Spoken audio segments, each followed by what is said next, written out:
Hello, everyone. Welcome to my channel, Niseri Missions. My name is Liz. I'm very, very excited to be on board today. It's my first video. Woo! It took a lot. Oh my God. Setting things up, but eventually we got things. I was able to get things running. So I'm very excited. Again, this is Niseri Missions. Our focus is going to be on disability and morbidity. Really focusing on Africa, where disability and also the burden of diseases is actually um, it's increasing. It's something that is very concerning. According to the most recent United Nations source, it says about 80 millions of Africans have disability, and about 10% of those people are children. So that's a huge burden that I think is high time we talked about. People have been talking about it. Um, people are doing a lot of fantastic job out there, but basically we all want to get old. We all want to, so we all want to live longer, and with living longer comes disability, comes diseases, and it's burden. So I think it's something we need to really focus on. And I'm going to be approaching things from the perspective of a physician, but above all from the perspective of a mother with a child with special needs as well, to enlighten people.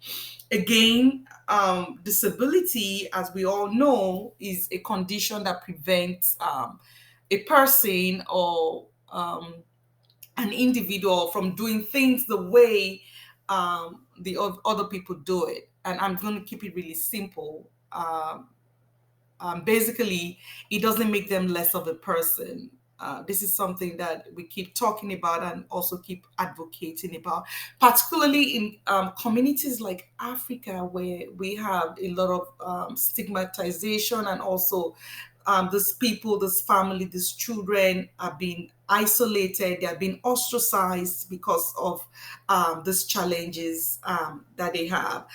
So for Niseri Missions, we're looking at things from the perspective of ending the stigma, societal reintegration, community participation. We're going to take it from different tiers.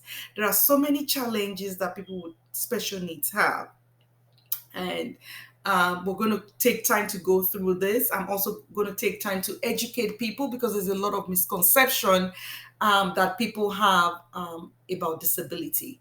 But to get things more organized, what are the types of disability? What are the causes of disability that we have? Disability can be as a result of birth defect.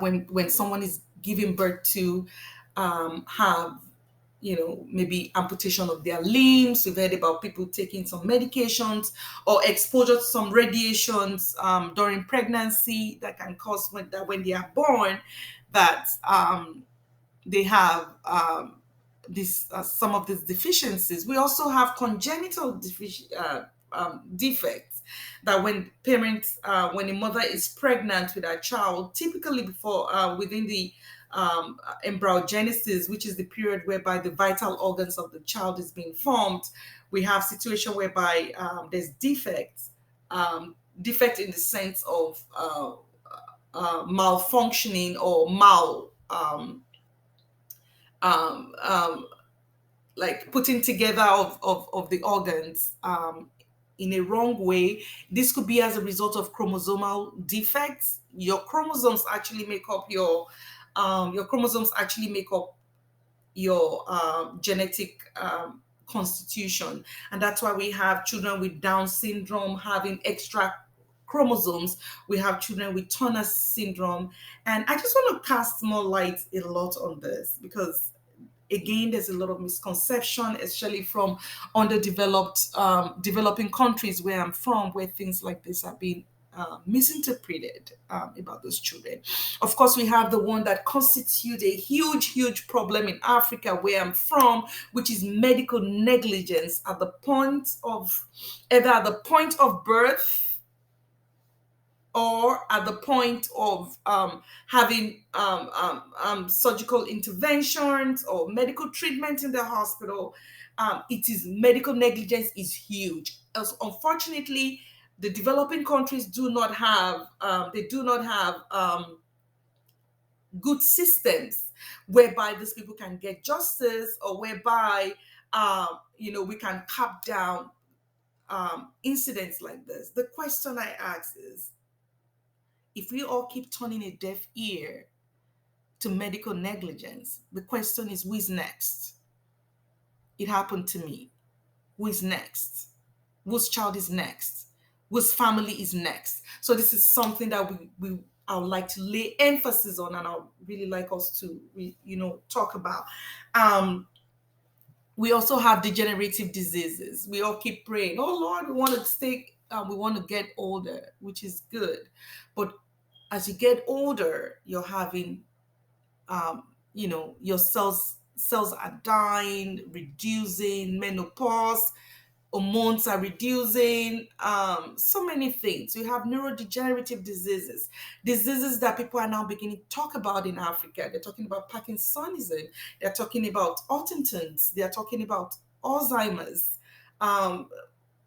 Again, a lot of misconception. This is not witchcraft. It is not because the gods are angry with them. It is not because the family did anything bad.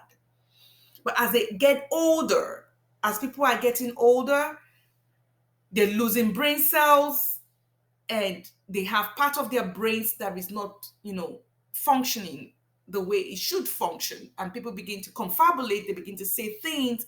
That doesn't mean they're into witchcraft or anything. Again, this is a huge, huge, huge part. The other kind of disability that we have that shouldn't even be there, the vaccine preventable diseases, such as polio. I remember growing up back then in Nigeria, I was active in as first as an interactor in my high school, and when I got to the university, as also as a rotaractor, and eventually in Rotary. Rotary has done a fantastic job to prevent to prevent incidences of polio, and also to create rehabilitation. I remember there are other organizations like Cheshire, and I hope all those still exist back home in Africa. So vaccine preventable diseases, we need to educate people on the essence and the reason why they should have vaccines. It's absolutely very important to prevent diseases. It's easier to prevent incidents than to take care of prevalence of diseases in Africa, especially where we do not have enough facilities in place to go with that. So amongst others include natural causes, motor vehicular accidents. Today you have a limb, you may just lose it. What happens? What happens after a car accident? What happens after a natural disaster that it was unprecedented for? So those are things that we're going to talk about, and I will be bringing some experts as well to talk about these diseases and challenges, and also above all to educate people about what's going on. Now let's talk about challenges. It's a huge, huge problem in Africa to be disabled. I saw videos of everyday life in Africa having disability. It broke me. It really broke me. Those people are the real, champions, living day to day, going through everything they have to go through because they have disability. Disability, once again, does not make you less of a person. It doesn't. You do not have to have less opportunities or access. The problem we have with people with disability in Africa, safety, number one. How safe is that child? How safe is that child that cannot speak, or that child that is blind, to go out there and come back home safe? How safe is that child, an albino child, just because you do not have melanocytes, you do not have pigments? How safe is that child to go out and come back home without being a victim of rituals. Because some people believe that they are gods, and if they are being used for some kind of sacrifice, they're going to bring in some kind of income. This is something that we all have to come together and talk about and educate people about this condition. How accessible are resources? That lame person, that person that cannot work, has his money in a bank. How accessible is the bank to this person when this person wants to go get some money? How accessible are the churches, at the mosque? You go to a lot of all those places, they have staircases. How are they going to get up the staircases? On the steps. They can't access it. How accessible is transportation to these people?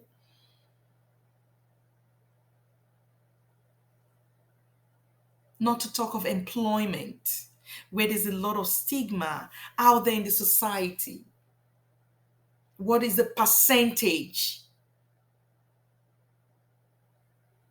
of the people that are unemployed among the people with disability?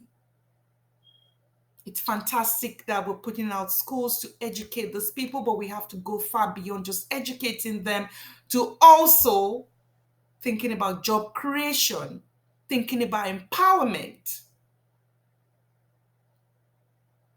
after they are done with school. And for those that cannot be educated, we're also going to look at, creating a workshop for them, and not just creating a workshop for them, but for them to give them a platform to be able to put out their product out there. There are many challenges, but I believe that we're going to take one day at a time and be able to reach out to these people. How accessible is healthcare to those people? How affordable is healthcare to them?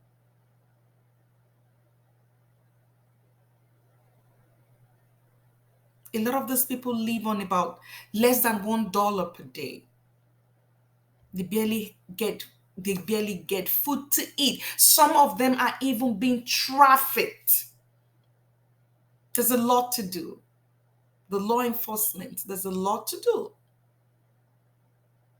So, but again, like I said, we're going to take this one day at a time, and I believe that the starting point for all of this is identifying this family, identifying this persons, and identifying their challenges and seeing ways that we can help them, and also educating the community. In Africa, I'm from Nigeria. In Africa, we have wonderful, wonderful community spirit. It has been said in Africa that it takes a village to raise a child. So what makes a child with disability different?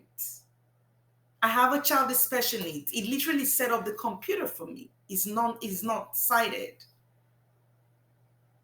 It set up the computer for me because he's in an environment whereby he's empowered with resources to be the person that, that is destined to be.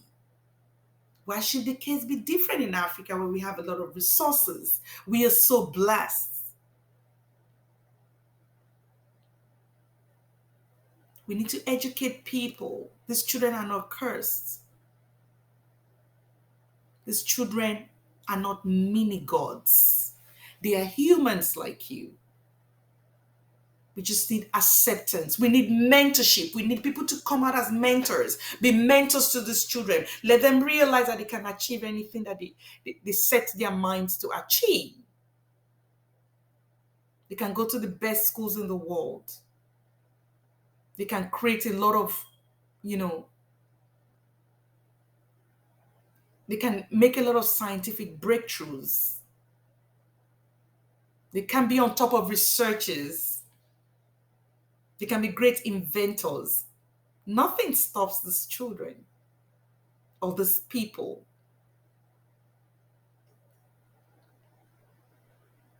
So once again, it's going to be centered around the community. This is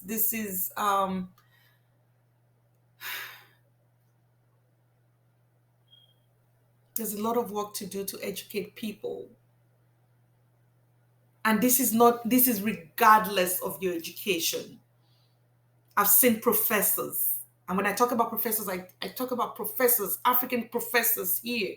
You talk to them and about disability, and they still have the same mindset. It's about mindset. We need to change our mindset. We need to change our approaches to the way we see these people.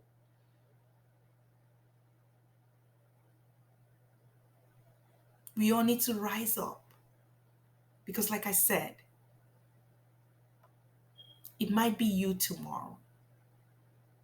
It is our collective efforts to come together today and raise up a voice for those people that are not able to do things the way we do it, and provide a channel whereby they're able to do things adapted to the form of disability that they have. We need to find a way to integrate them into the society. We need to find a way to love. We need to find a way to care. We've been doing it, but you have to keep on doing it. And one of the greatest challenges is locating these people. So I'm so glad I'm gonna create other channels on different platforms. I'm not, aside from Facebook, I'm not a social media person, but I'm gonna do this because I want to reach out. I want to be able to reach out to a lot of people, especially the ones in the rural areas, whereby I saw videos that broke my heart. Some of these children are being chained inside the house because of ignorance, because of fear by their parents. They are being chained in shackles. They only give them food in rooms and houses without windows. If you know such a child, or if you know such a family, please reach out to me. My email is down the link. Niseri Missions. You want to be able to reach these people. Unfortunately, we do not have, some of these places, they don't have access to computers, they don't have access to internet. But if you know such places or such people, please reach out to Niseri Missions. We'll be glad to help. So once again, I'm excited to do this introduction about Niseri Missions. Our focus is going to be on disability and also morbidity focus in Africa. We're going to be educating people about morbidities and also disability, and with the burdens that it comes up with, and also with the challenges. And we're going to be also providing a platform to be able to address these challenges and also to help those families and persons that are involved as well. We cannot do this alone. This is a call to all stakeholders, to everyone out there, everyone as a human being, everyone as a father, everyone as a mother, everyone, for everything you stand for, to join this fight beyond Africa and beyond, to reach out to people with special needs, to be a blessing, to hold their hands, to lift them up, get them to a point of self-sufficiency. Let them know that they can do it. Yes, they can. And I want to thank Sabini Villas. Sabini Villas is a property venture that has decided to collaborate with Niseri Missions, offering 5% of their sales on their properties to Niseri Missions. Thank you very much. Please, Sabini Villa is a property business based in Ajaleki Axis in Nigeria. This is a property owned by diasporans. So this is diasporan for diasporans and for people beyond, and even people in Africa. If you like to patronize them, please, every sale they make, 5% comes to support what we do. So we're calling on everyone with everything you have to join this fight, to identify families that we can help and reach out to ministry missions. Thank you very much for listening, and I hope to see you soon. Once again, my name is Liz. Thank you.